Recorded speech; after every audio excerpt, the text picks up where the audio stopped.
Greetings and salutations. Welcome to Knife Chats with Tobias. Well, I finally broke down and bought myself one of these K55K Black Cat knives. There's a lot of stories about these knives, and they have been around for a very, very long time.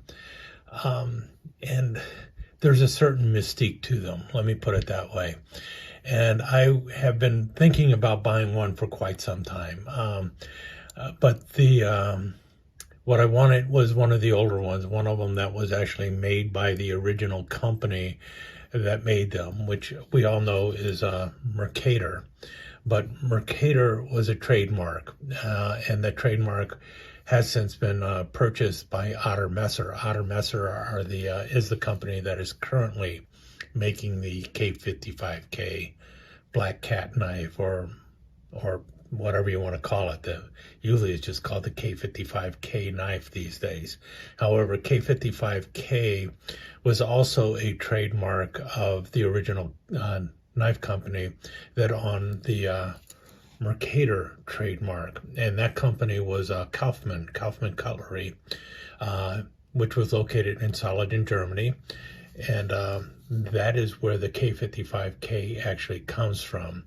The story is the first K stands for Kaufman, the second K stands for Katze, which is the cat that appears above the 55, and the 55 is actually the street address for Kaufman Cutlery in Solingen, Germany, which was located at 55 Hochstrasse.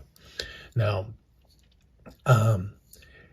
is the second K actually for Katze? I don't know. It might have been for something else, but we'll go ahead and say, yeah, it's probably for Katze because of the cat above that. And it was first used, I believe, on these knives within the Mercator line of knives. And I think Mercator, well, I know Mercator is a Latin word for merchant or shopkeeper. And I think what it was is Kaufman used Mercator for their, can we say, their budget line of knives, and that's why we had these knives being made. Or it could be that Mercator was the word that Kaufman landed on for these knives because they were designed for the merchant or the shopkeeper. You know, just inexpensive knives for a shopkeeper or a merchant to use for, you know, daily tasks and everything else. Might be something like that. I don't know for certain. But Mercator was originally a trademark for the Kaufman Cutlery Company, and it was used on these knives. And really nice knife once I got it in hand. It's a very simple knife. I mean, you can see here, it's just a wrapped piece of sheet metal around a spring, and the blade drops in between there. You've got the exposed rivets everywhere. You have the little bail on the back there, and then on this version you have the mid-lock button that you push down on to release the blade and drop it shut. Very simple, very simplistic, but very functional. Now, when I first got this knife, because of how old it was, the blade wobbled all over the place. So what I did is I took a hammer and gave a couple whacks to the pivot pin here to tighten it back up. Still has a little bit of play in it. I don't care too much. It holds in pretty good. It's holding pretty well right now. And the blade sharpened up right away, so it's a really decent carbon steel blade going on with it. Don't have a clue what steel they were using with this, but I really do like it. Now, the original K55K knives did not use this kind of lock back. As best I can tell, this is the type of lock that was first used on the Mercator K55Ks. It had a, it's the type of lock you see on a lot of the old Spanish Navajas, where it's just a lever and you push down and it breaks the lock free. So when the blade is open, well, let's get it here. The blade locks, push up on the lever, releases the blade, which is kind of old-fashioned and not the best of locks. And at some point they came along and they went with the button on the hump here on the back spring. So you press down on that and it releases the blade lock here. You know, see right there, push, pops it loose, and it drops down. And if you notice, if you can see right there, there is a catch there. It actually has that bump where it slips underneath the lock. See how far forward the lock goes here, or the back spring? So this blade is actually nesting underneath there to hold it in place. So it's a very strong lockup. Press down, releases it, and you can drop it and shut it. Now, this type of lock started coming into play with these knives as early as World War I. So this lock was prevalent during World War I. However, this lock was still being used by some companies that were who were doing a copycat of the Mercator knives. Other companies made a knife similar to this. But as far as I can tell, Kaufman was the first company to produce these knives, and they could have been producing them as early as 1867. That's when they took the Mercator TM. Now, did Kaufman use this type of lock on their early knives? I'm not sure. I just know that other companies were doing it. They might have been doing that simply because of Kaufman having the patent for this style of lock on this knife. You know, he might have had a patent on this lock, so other companies might have been using this style of lock. But the knife itself, the general shape of the knife and everything, was being copied by other knife companies in Germany around the time of World War I. The other thing about this knife is a lot of people say that, oh, this was a knife that was carried by German soldiers in World War II and blah, blah, blah. Well, yes and no. Now, you're going to have plenty of people who will say that that's just a bunch of hogwash. These knives were never issued to German soldiers in World War I or World War II. My feeling is the number of these knives that appear among the soldiers says that they were issued in some form or fashion. My bet is that it was not something that was a standing item that was bought on an annual contract by the German military. I got a feeling it was something that at some point during World War I, probably the German Empire said, oh, we need knives for our soldiers, and they made a bulk purchase, and then anyone in the trenches is like, here, have a knife, that kind of thing. And those things kind of happened during war, and probably a similar thing happened at some point during World War II, where it's like, we need knives for our soldiers. And bulk purchase was made, and then just a ton of these knives ended up going into the German military, and anyone who needed a knife got one of these. Plenty of people probably had their own private purchase knife as well, and other people said, I don't really need it, but I have a feeling that that's kind of what happened. If somebody needed a knife, it's like, here, take one, have it. Because they were relatively inexpensive, and I have a feeling they were handed out kind of like disposable stuff, kind of like food, candy, boots, things like that you didn't necessarily have to sign for, because there was a war going on, and it's like, here, have a knife. I have a feeling that's the way that worked.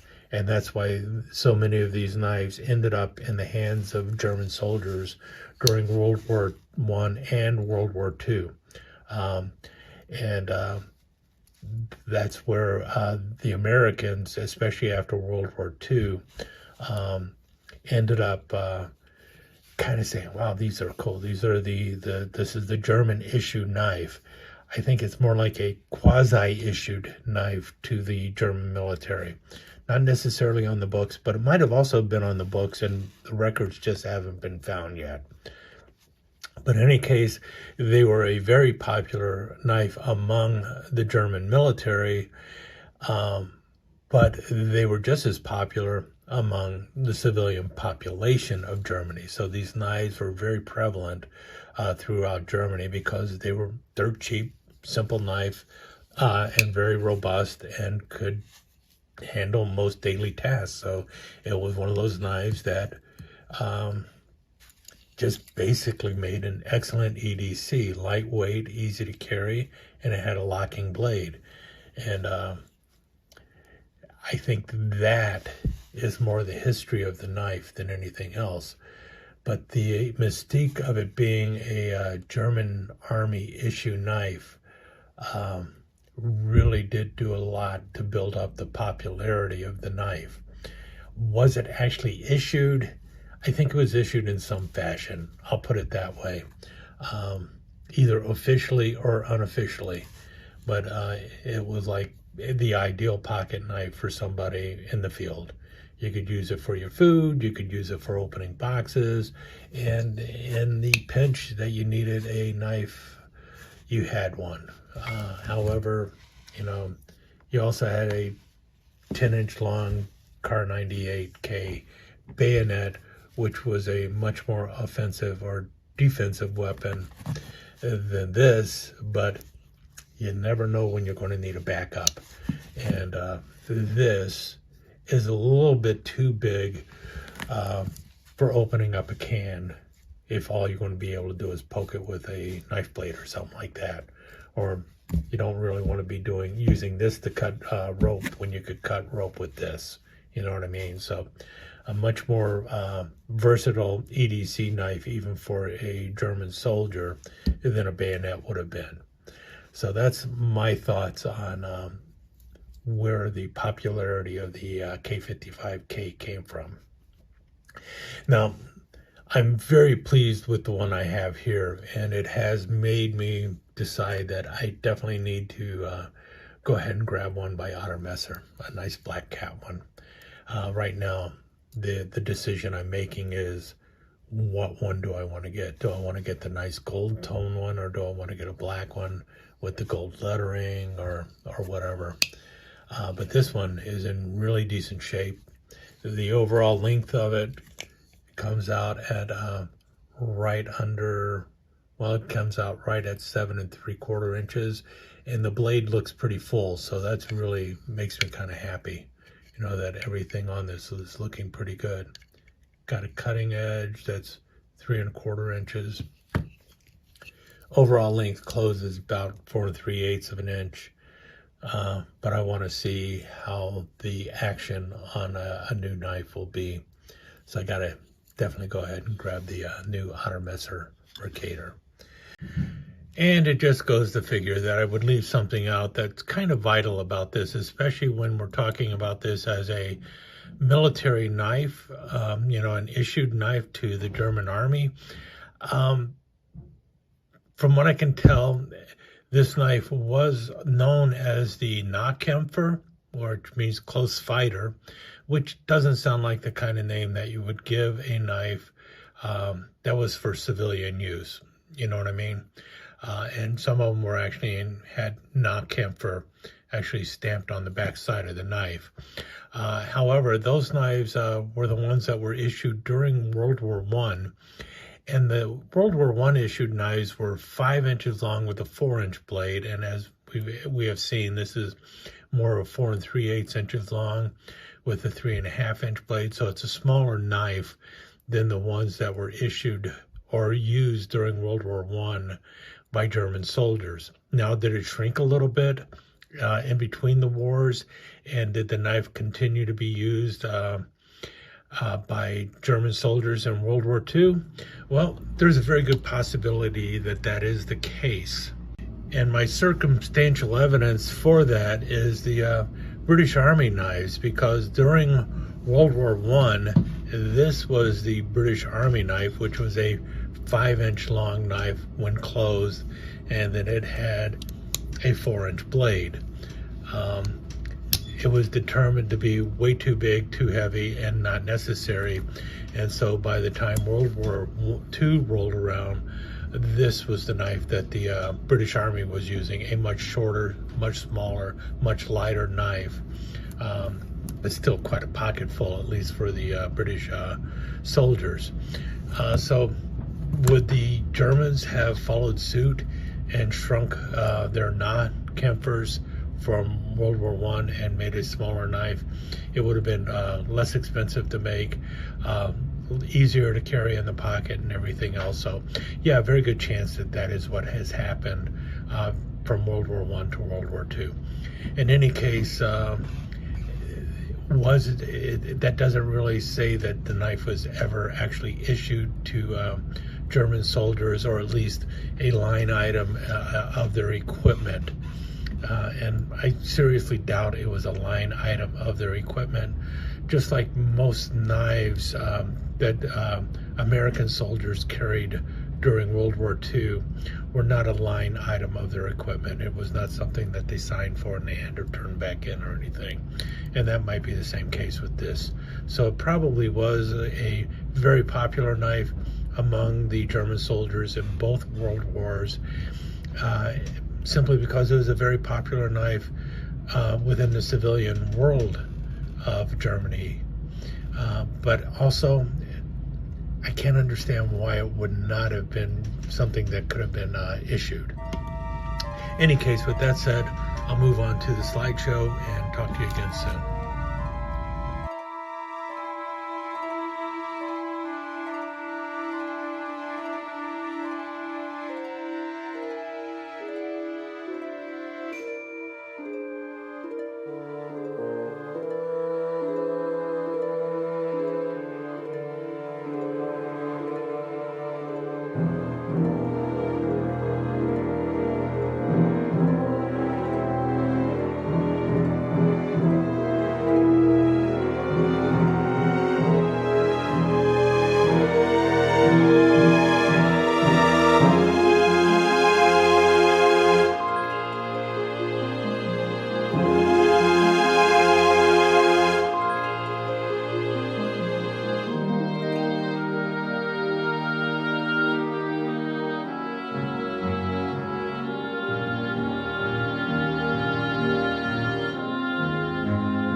Let me take just a second to thank you once again for dropping by and spending a few minutes here at Knife Chats with the Pious.